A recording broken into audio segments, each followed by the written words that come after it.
8월 10일 법률방송 로투데이 시작하겠습니다. 국내 굴지의 건설 대기업을 상대로 16년간 지난한 법정 싸움을 벌여온 변호사가 있습니다. 공고를 나온 용접공 출신 변호사로 알려진 안천식 변호사가 그 주인공인데요. 오늘 책과 사람들은 건설 대기업을 상대로 한 16년의 법정 다툼을 확증 편향이라는 제목의 책으로 정리한 안천식 변호사를 만나 관련 얘기들을 들어봤습니다. 신세아 기자입니다. 1심, 2심, 3심 판결에 이은 1차, 2차, 3차 재심까지 국내 굴지의 건설사를 상대로 한 16년에 걸친 지난한 법정 다툼. H건설이라는 대기업이 이른바 전직 판사 출신 변호사를 선임하여 의뢰인을 상대로 소송을 제기하면서 가짜 계약서를 증거로 제출하였고 재판 과정에서 현직 법관들은 이를 그냥 눈 감은 결과 김포에 사는 한 농민이 자신이 이제 선대로부터 물려받은 토지를 약 10분의 1 가격으로 빼앗기게 된 사건을 관련 소송 판결만 무려 18차례. 그러나 진실엔 눈을 감아버린 재판이라는 게 안 변호사의 주장입니다. 16년간의 지난한 법정 다툼을 안천식 변호사가 마녀 재판이라고 정의하는 이유입니다. 이 사람은 마녀다 라고 지목해서 그 사람을 마녀 재판으로 처벌하거나 하고 그에 관련된 토지나 마녀로 지목된 사람들의 토지나 이런 부분을 다 몰수하게 되죠. 그러니까 아무 근거 없이 재판 과정에 주요 증인들이 위증죄로 줄줄이 유죄 판결을 받았지만 정작 본안 재판 결과는 달라지지 않았습니다. 최근 이제 TVN에서 악마 판사라는 드라마가 방영되고 있는데 여기서 이제 주인공 강영환 지성이죠. 강영환이 이제 국민시범재판 재판장인데 그 사법 절차에 대해서 이렇게 말을 합니다. 정의란 없다. 다만 입증을 하지 못하면 지게 되는 지극히 불공정한 게임이 있을 뿐이다라고 전해입니다. 법원의 이 지독한 아집을 안천식 변호사는 확증 편향이라고 꼬집으며 책 제목도 확증 편향으로 했습니다. 진실은 패소하는 게 대부분 현실이다. 물론 드라마지만은 지금 우리 사법 현실도 다르지 않다고 어느 정도 부합한다고 생각해서 이러한 현실 자체를 저는 확증 편향으로 표현했고요. 책에서 관련 판결문을 모두 공개한 것도 이 같은 이유입니다. 누가, 무슨 이유와 근거로 어떤 판결을 했는지 상식의 잣대로 평가받게 하겠다는 겁니다. 어떤 판사가 판결했는지 그리고 어떤 내용으로 판결했는지를 이제 모두 공개를 했습니다.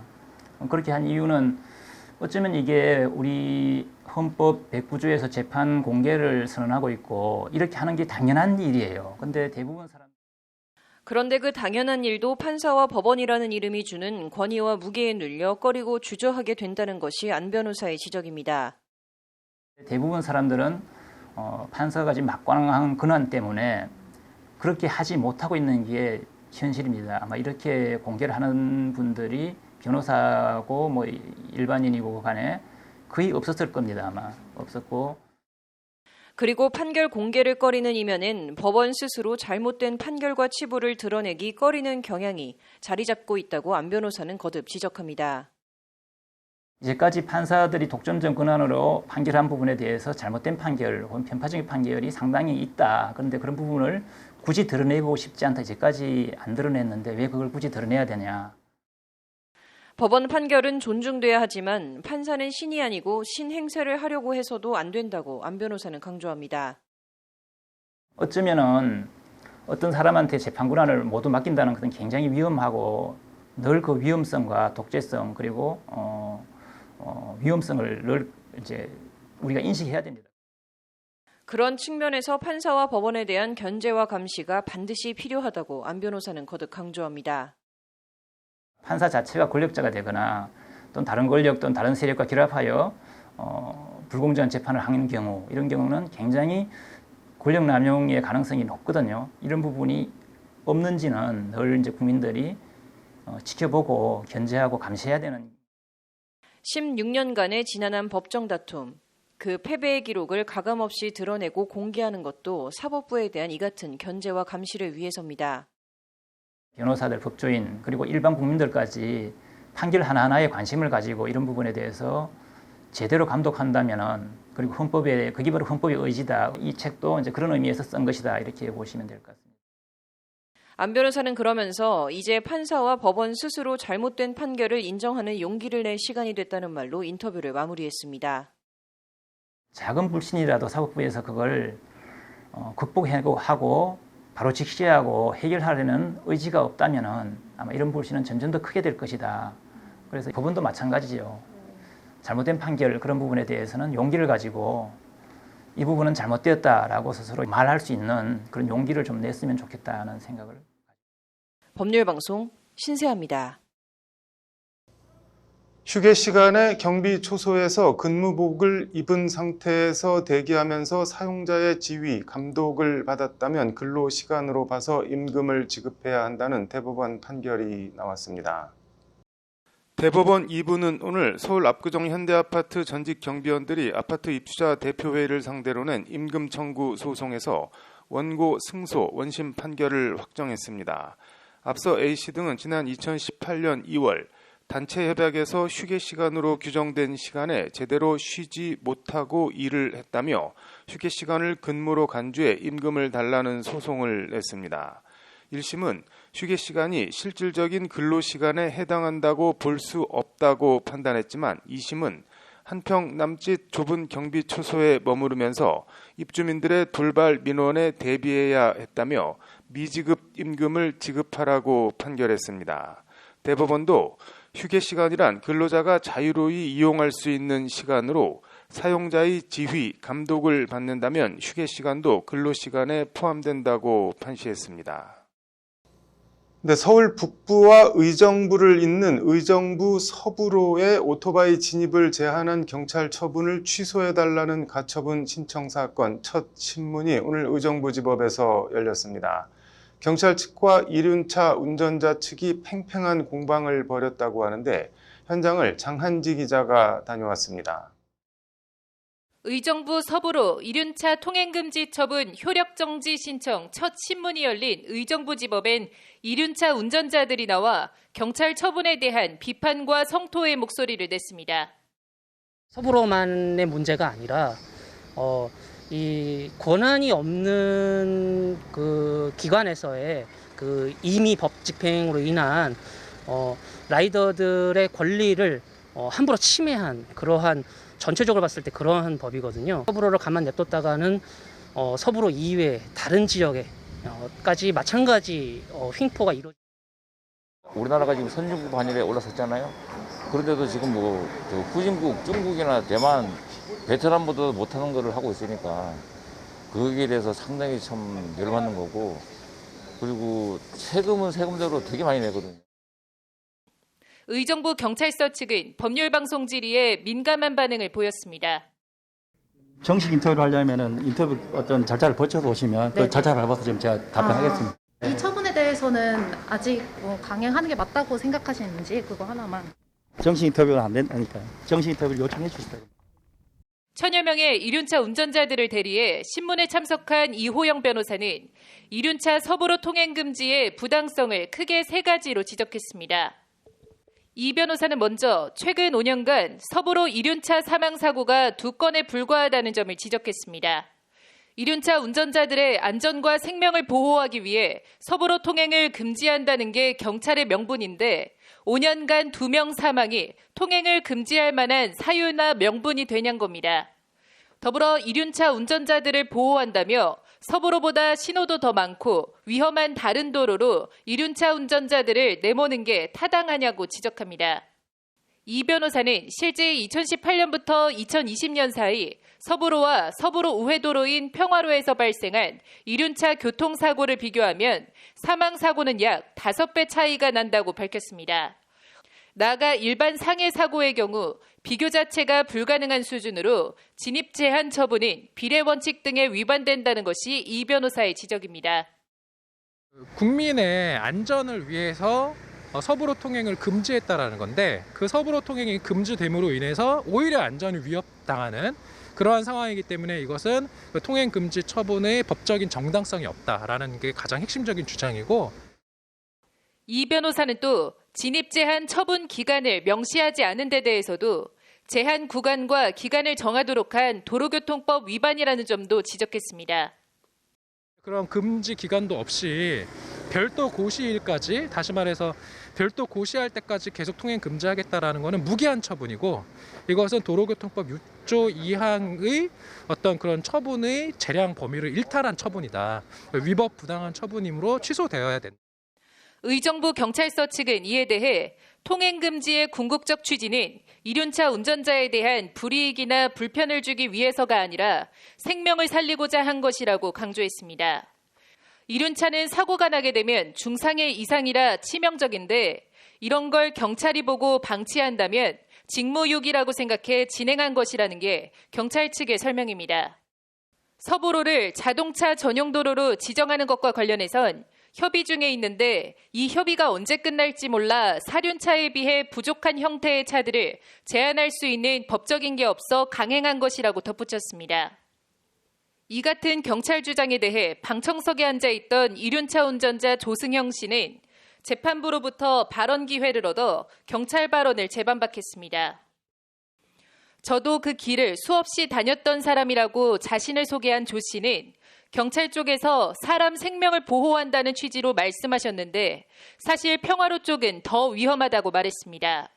오토바이는 다닐 수 있는 길이 있고 다닐 수 없는 길이 있는데 다닐 수 있는 길인 일반 도로를 막는 것은 그 자체로 인권을 침해하는 것밖에 안 된다는 것이 조 씨의 주장입니다. 제가 하도 답답해서 이제 그 재판은 종료된 것 같고 해서 이제 제가 덧붙여 말씀을 드렸는데 저 도로는 누가 다녀도 다녀야 될 길이에요.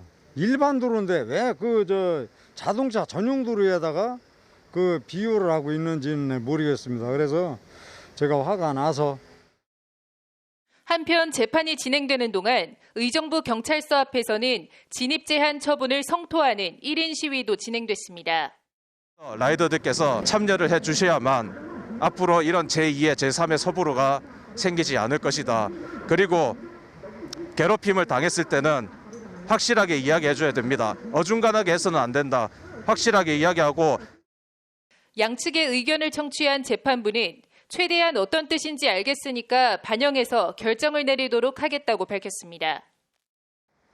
이륜차 운전자들에 대한 의정부 서부로 통행금지 처분 효력정지 가처분 신청 결과는 이달 안으로 나올 것으로 보입니다.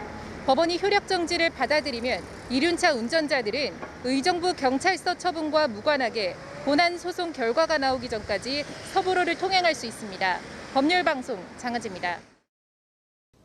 스쿨존 횡단보도에서 4살 딸의 손을 잡고 유치원을 가던 30대 엄마를 치어 숨지게 한 50대 승용차 운전자에 대해 검찰이 징역 7년을 구형했습니다. 인천지법 형사 12부 김상우 부장판사 심리로 열린 결심 공판에서 검찰은 주의 의무를 위반한 과실이 무겁고 유족이 엄벌을 탄원하고 있다며 이같이 구형했습니다. 54살 A씨는 지난 5월 11일 오전 9시 24분쯤 인천시 서구 마전동 한 스쿨존에서 승용차를 몰고 좌회전하다 횡단보도를 건너던 32살 B씨를 치어 숨지게 한 혐의로 구속 기소됐습니다.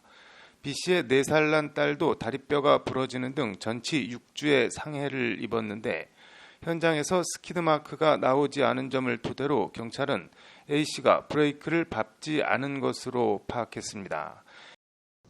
네, 대법원 주요 판례를 통해서 일상에 도움이 되는 법률 정보를 알아보는 강천규 변호사의 잘 사는 법. 오늘은 사실혼과 재산 분할에 대해 얘기해 보겠습니다. 강 변호사님, 오늘은 어떤 판결 가져오셨나요? 조금 각색해서 소개를 드리면요. 네. 이제 김모 씨와 이모 씨가 수년간 사실혼 관계를 유지하다가 네. 사실혼 관계를 이제 종료하게 됩니다. 네. 근데 김 씨에게는 부동산이 하나 있었는데 네. 이제 사실혼 기간 중에 그 전주농협에서 네. 그 부동산을 담보로 해서 2억 원의 대출 채무를 지게 됐습니다. 네. 근데 김 씨는 이제 사실혼 관계가 끝난 다음에 네. 남원농협에서 1억 7천만 원의 채무를 부담하게 되는데 네. 이걸 부담하면서 이제 그 전주농협에 대한 채무 2억 원은 변제를 하게 됐는데요. 네. 이제 사실혼 관계가 종료된 이후에 김 씨가 부담하게 된 이 네. 남원농협에 대한 채무 1억 7천만 원 이것도 재산 분할의 대상이 되는 것이냐 이것이 네. 재판의 쟁점이 됐습니다. 이게 재산뿐 아니라 채무도 그 재산 분할 대상이 되는 모양이네요. 예, 그렇습니다. 이제 구체적으로는 채무의 성격에 따라서 조금 달라지기는 하는데요. 네. 먼저 이혼의 경우를 보시면 네. 이제 일방이 이제 그 혼인 기간 중에서 부담한 채무는 이제 일상 가사, 그러니까 이제 네. 가정 생활과 관련된 채무 외에는 원칙적으로는 이제 그 개인이 책임을 지는 것이어서 네. 청산 대상이 되지는 않지만 네. 그 부부의 공동 재산을 형성하는 과정에서 수반하게 된 채무의 경우에는 청산 대상이 되게 됩니다. 네. 이제 사실혼 관계의 경우도 마찬가지로 보시면 되는데요. 네. 사실혼 기간 중에서 일방이 형성된 그 공동의 재산, 네. 그거에 수반되는 채무를 부담을 했다고 하면 이 채무도 나누어 갖는 것이 원칙입니다. 네. 이번 사안 같은 경우는 전주농협에서 남원농협으로 대출을 갈아탄 것 같은데 이게 지금 갈아탄 시점이 사실혼 관계가 종료된 이후잖아요. 그럼 이거는 뭐 재산분할 대상 채무인 건가요? 어떤 건가요? 이제 이 부분에 대해서 이 사건의 경우에는 원심 법원하고 네. 대법원의 결론이 좀 갈렸는데요. 네. 그 원심 법원은 이제 남원농협에 대한 채무가 사실혼 관계가 종료된 후에 발생했다. 그렇기 때문에 재산분할 대상에서 제외를 했는데 네. 우리 대법원은 이제 그렇게 좀 단순하게 보지 말고 기존 전주농협에 대한 채무가 네. 공동 재산 형성에 수반되는 채무였는지를 한번 따져봐라. 그래서 이제 거기에 해당된다고 하면 사실혼 네. 종료 후에 발생한 채무라고 하더라도 네. 좀 갈아탄 부분이 있기 때문에 남원농협에 대한 채무를 재산분할 대상에 포함시켜야 된다. 그런 취지로 원심 판결을 파기환송했습니다. 네. 잘 사는 법, 사실혼과 재산 분할에 대한 오늘 내용 정리해 주시죠. 그러니까 최근에는 이제 젊은 세대뿐만 아니라 사실 네. 황혼 이혼을 하시는 분들도 많으시고요. 네. 그러니까 이혼 후에 이제 새로운 배우자를 만나서 새 출발을 하고 싶은데 사실은 뭐 상속이나 뭐 법적인 분쟁들이 네. 많이 끼어 있어서 네. 이제 혼인 신고는 하지 않고 사실혼 관계를 유지하는 분들이 굉장히 많습니다. 그래서 이런 네. 상담이 많이 들어오는데요. 네. 이제 앞서 살펴봤듯이 이제 사실혼은 사실 혼인 신고만 하지 않았을 뿐이지 법률혼과 뭐 비슷하기 때문에 네. 사실혼 관계가 끝나는 경우에도 동일하게 재산분할 청구를 할 수가 있습니다. 네. 그러니까 서로 간에 이제 협의가 되시면 좋겠지만 되시지 네. 않는다고 하면 또 전문가의 도움을 받으셔서 원만하게 분쟁을 네. 해결하셨으면 좋겠습니다. 네, 뭐 재산 분할을 떠나서 그게 뭐든 앙금이 남지 않게 처리하는 건 중요한 일인 것 같네요. 네, 오늘 말씀 잘 들었습니다. 네, 오늘 준비한 소식은 여기까지입니다. 시청해 주셔서 감사합니다.